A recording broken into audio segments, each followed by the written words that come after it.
Flashcash44.com. WTMP HD, Egypt Lake, Tampa, and now on 102.1 in Pinellas County. The views, opinions, and conclusions on this radio broadcast are solely the views of this particular program and its hosts. The views and opinions expressed on this broadcast does not reflect or represent the views of WTMP, its officers, staff, or advisors.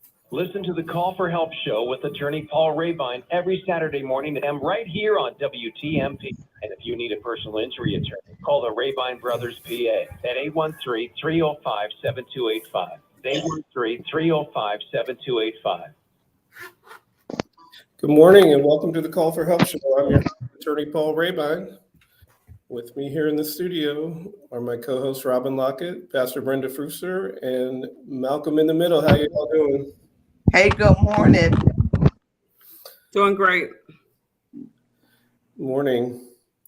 Well, I didn't think we would be talking about this again so quickly, but we've had another mass shooting, and this time it was at a elementary school. Let me just first check in with you all. How are you guys? How are you feeling about this? I would say I'm sad, but more angry about it. At a loss to understand why it keeps happening, or I know why it keeps happening, but why something isn't being done to stop it. I'm a mother and a grandmother and a lover of children, a guardian ad litem, a child advocate, and I can tell you right now, I've not stopped crying. If I break out here crying on this show today, it is because my cup run over. My tears are flowing like crazy. Just this week, I went to two of my grandchildren's graduation from pre-K into K. And, I looked back and looked at the school, the facility that they were in, and I thought, Lord, if they didn't buzz me in, what if someone just had direct access, because the school rooms were not locked, but you had to be buzzed into the property. So I'm sad. I'm sad. I'm angry. I'm terrified at the way that it was handled and the lies that still continues to unravel how they handled this whole situation. Yeah. How about you, Robin? What are you feeling? It's a lot. Just thinking of someone, we had a conversation last night on the talk in regards to, what's mental health, what's not, for, the first time somebody, just the idea, what I think about is, wow, he shot one of those babies and then shot 18 more. Like, wow. Yeah. That and in a room for an hour and a half, hour and 45 minutes, so mental health, hatred, deranged, it's a lot. It's a lot. And I'm sorry. Go ahead. Just to identify, welcome Brother Rasasi Malima on the call also. Good morning. Good morning. Good morning. Good to see you again. I understand you have a background in psychology. Yes. Well, I'm a clinical mental health counselor here in the state of Florida and North Carolina. Yes, indeed. Oh, good. Well, I think this is a good show to have you on because, I'm just trying to understand what could drive an 18-year-old to do this, and do you think he was, mentally ill or evil or just a cold-hearted person that wanted to do this? Well, one of the things we do in diagnosing is we certainly use lots of other instruments before we look at a personality. But And I'll leave the evil spirit piece to those that are the theologians like Pastor Brenda to decipher. But the illness of these United States is the love of power and domination. And the military industrial complex, which was defined, we must remember, by a Republican. That was Eisenhower that made that way back in the 50s. He said that this military industrial complex will be the downfall of this nation. This was a 5-star general, now president of the United States, saying that, even in the 50s. And so here we are, 60, 70 years later, with an 18-year-old, 19-year-old who can buy a weapon of mass destruction without an ID, in a state that in the last 2 months has passed 7 more laws making it easier for individuals to have access to weapons. Let's be clear. This is a war that has been declared, particularly on men and women of color of almost any vein. This is a war that has been declared. They're arming themselves. They're arming themselves. 2 trillion rounds of ammunition bought in 2021. 2 trillion. I didn't know that. There are clubs of men of African descent that have said that when they go to purchase instruments, and I network with several school resource officers who, of course, are there to protect children, and they discuss all the time how they've witnessed African Americans trying to purchase ammunition. Oh, well, we don't have that. We don't have that. One school resource officer said that she stood and watched it, and then 5 minutes later, a Caucasian comes up and is able to purchase 5 cases of the same ammunition. So she called the owner out of the gun range on Fletcher. Hey, how come just a few moments ago you said you were without such ammunition? That's the kind of insidiousness at the micro level that is happening across these United States. So this young man is a reaction to what has happened to individuals like Donald Rump. I'm being euphemistic by saying that, because he gave a speech at the National Rifle Association convention, which is still taking place in the very area that our babies were lost. And so we have to recognize, again, I don't want to keep long, I'm just saying that this is a war. I don't know the solution. I do believe that African Americans should arm themselves. I do believe that. I would not have said that 5 years ago, but I do believe it today. I think we need to take the training. When we're in a state where 30,000 permits are being issued each month, they actually hired more staff to help process the gun permits, and refused to hire more staff to help sponsor claims for unemployment during the pandemic. Let's think about that. Yeah. Hold that thought. Hold that thought. I want to get Malcolm's. That's a great segue to Malcolm. Malcolm. That was an open door. We called each other. Yes, but I just want to know, Malcolm, what your feelings were when you heard about it. Absolutely sad. Wish I could be somewhere that I wasn't to meet the guy at the door, because I know what was going to happen.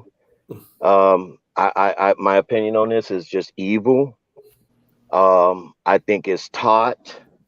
You know, Paul, every time we finish a show, I'll go in and do a little work on my own. And I looked at what are we teaching our children today, opposed to what we were taught. And I grew up in the 70s. I was born in 68. So the 70s and 80s. And I look back at the movies, the games, everything. They're totally opposite. The games today are just kill, kill, kill, and then hit the reset button when you get killed. These people, these kids are not, I don't even think they really understand. They do understand, but I think psychologically their brain have been tricked to just kill and not realizing there is no reset button. That's When you right. shoot that child, it's over. But that I just look back at it, Paul, and it's totally opposite from what we were taught and what we were brought up against. And then we're wondering why they're doing it. There is no solution as long as we keep providing them the means to Yeah, think that way. I would say, but also there's probably a lot more weapons like this that are available. It's a lot easier to get them, and so it's a double-edged sword, because you have some, mentally people from playing games or whatever it is are in a different place, but then they can get the guns much easier than they used to be able to. If you want to join in this conversation, give us a call here, 888-247-8712.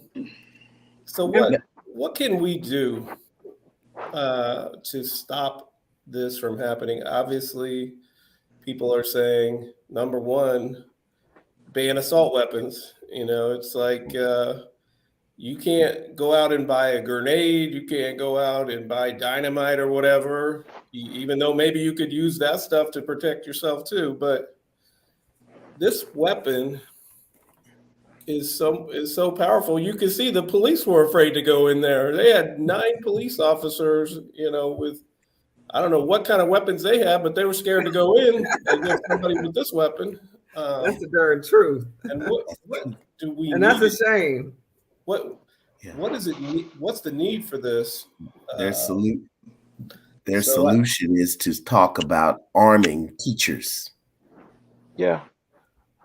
That would be See, a great start. I would think that, I think this, so 2 things. Back to the education of it. I was talking to somebody, this guy one time, and he's an avid gun owner. And he said, and he outlined things like Malcolm just did. Kids are on these video games. He said what used to happen is the dad used to take the son out. They go shoot rabbits. They go shoot deer. Death was involved.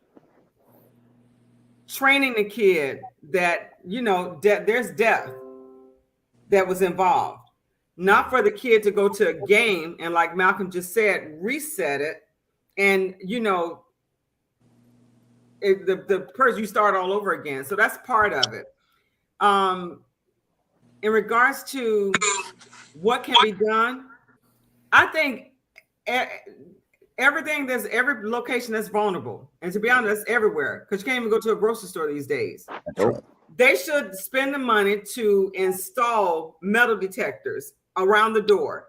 So just like you go through the door and it start bing, bing, bing, bing, bing, because then and pay somebody to be there or whatever. That's an added cost.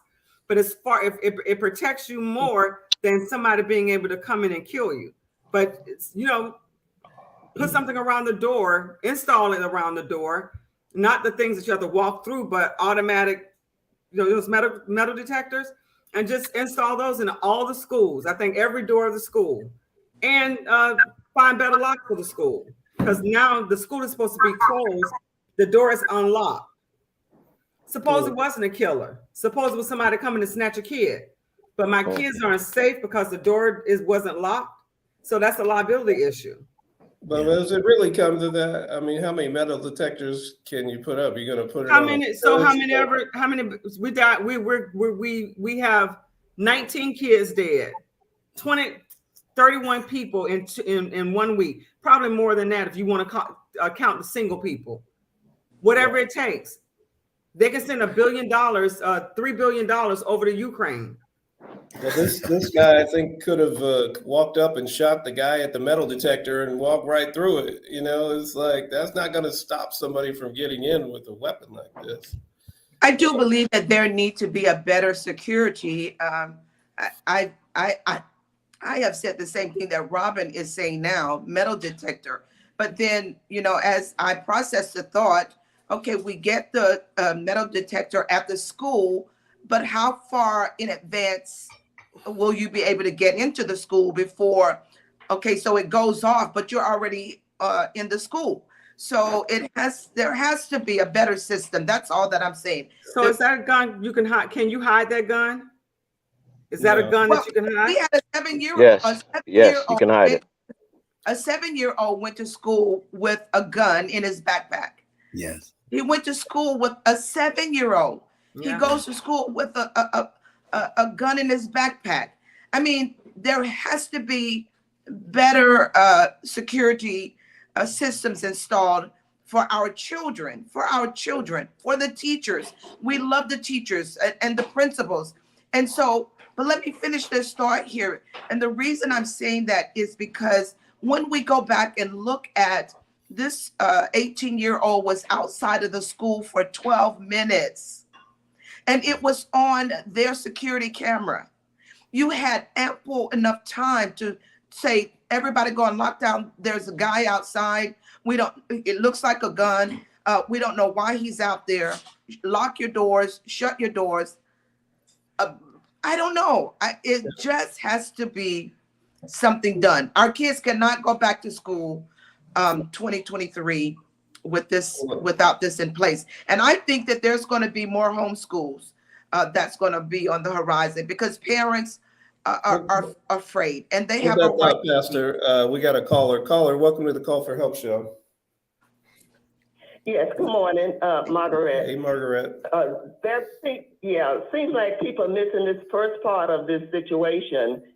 This boy shot his grandmother before going to the school, and it was over a cell phone. Now, my analogy of it is, because I don't know it for sure, but when you, and she was a grandmother, they always say, well, that's what grandparents are for, to spoil the children. No, they're not. That's right. No, they're not. So what he decided to do, because whatever the argument was about the cell phone, the grandmother, he ended up shooting the grandmother. And so what we need to start talking about mental health, this little boy, and I don't know how he was raised, but if he was raised to have his way, do what he want to do, and then now he become a teenager and you want to tell him no, he got angry, shot her, and then go and take it out on other people. So we need to deal with the truth of it. It was an evil situation and anger uncontrolled. Thanks, Margaret. These grandparents always get it. They take in the kid that the parents can't handle no more. And the last person that's willing to take you in, what do? You end up shooting your own grandmother. It is a very complex problem. I'll touch on two parts as related to mental health very quickly. What we do know is in the last 2 generations, a generation in sociology, social psychology, is 25 to 30 years. And what we do know in the past 60 or so years is that emotional maturity and emotional management, sometimes called emotional intelligence, has regressed by at least a generation. And we didn't pay attention to it for a long, long time, but now we see the results of that. What do I mean by that? When I was 15 years old, and I won't say what decade that was, I had teachers that were 22 and 23 years old. And I remember one teacher, specifically at 23, she was on her first house and was already married. And today, we can't even think, it's very rare that we can even think of someone 22 or 23 buying their first home, being that responsible enough. And that was not uncommon in the 70s and the 80s, that by 25 particularly, individuals had finished college and started their career. Today, we can't even think of that. I know 25-year-olds who can't pay their cell phone bill consistently. Since some of you probably, Hold that thought. We got a couple of callers here. Let's run through some calls here. Caller, welcome to the Call for Help show. Good morning, Reverend Coffee. Can you hear me? Yes. Look here, I think we kind of need to deal with some solutions. That governor of Texas, that was weak what he said the other day. He didn't really deal with any solutions how to stop that. We got a National Guard in there. We have National Guards in every state, every city. They could put 5 National Guards up there 5 days a week. That's right. And stop and put them in 4 corners of that school. All the cameras don't catch. Look here, they could shoot them down before they get halfway to that front door. We got to deal with a solution now. Listen here. The president, what he said was even weak. I didn't hear him say it. Look here, we all sorry, and our prayers go out to all of them. But we got to deal with some solution and stop people from coming up in there. Even if you got a mental health problem, we got to shoot you down before you get in there killing babies. God bless y'all. Thank you. Let's go to another call. Caller, welcome to the Call for Help show. Yes, I would like to focus on the response of the police as it relates to how it responds to the community, whether we are suspects, driving in a car, coming to serve not warrant. It is immediately with blazing guns. And now to meet a potential someone with a gun, then, their fallback attitude of protecting themselves first as opposed to going there to save the children. And I would agree. This is a war strategy, and in war, there are casualties. These children is a casualties of war, and the ongoing mission is for white America to be armed to the teeth so they can engage with clamping down any resistance that would not let them remain in total power, whether it's at the state, federal, or local. It is a fight for white consolidation, white power. That's why you can't get the Democrats out of Republicans when they're in charge of any branch of government to move toward legislating real gun reform. Corporations got money, lobbyists got money, but it is the people that is supplying these resources. And at the end of the day, they are there to protect themselves. Thank you. Thank you. Let's take one more call. Caller, welcome to the Call for Help show. Yes. What the last caller said was definitely that was truly on point. Now, what I wanted to add with that is that to the caller before that, you can't stop nobody that wants to come in and hurt you because you don't know when they're coming. I don't care if you put National Guard up there. Listen, a good guy with a gun ain't gonna stop it. Didn't that good guy up there in Buffalo get killed? How about the police that was down there in Marjorie Stone? Listen, these people ain't gonna go up there and go in there and come back somebody. They're gonna wait till they get a lot of people and then they're gonna go in. Like they was there an hour before a lot of that happened. And then they didn't go in there, right? You know why? Because they want to live to get their retirement. And that's what's going on. Okay, now one other thing also too is that now they could come out with laws, like Connie said, they could come out with laws to combat those buying those guns. That'll stop a lot of it. And another thing too is if they come out with a law, let's say they come out with a law that's called 7 Up. That means that if you go in there and we know 100% that you committed a mass killing, what we do is we give you 7 days to live after that. You watch what you want to watch on TV, your family come and visit you, and in 7 days, we kill you with the state. The state go ahead and kill you. We don't care if you got a mental illness or not. You committed a mass murder, we're going to kill you in 7 days. I guarantee you a lot of that will slow down. They know they're going to kill me in 7 days. Thank you, caller. Interesting. No mercy. Well, Mercy, yeah. The people that do this a lot of times end up killing themselves, or they know they're going to be killed, and that may play into it. But I think you gotta start with the weapon.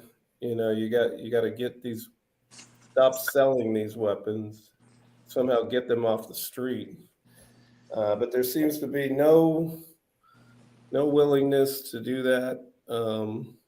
I feel for the parents. Parents were trying to go in themselves to save the kids. They wouldn't let them in.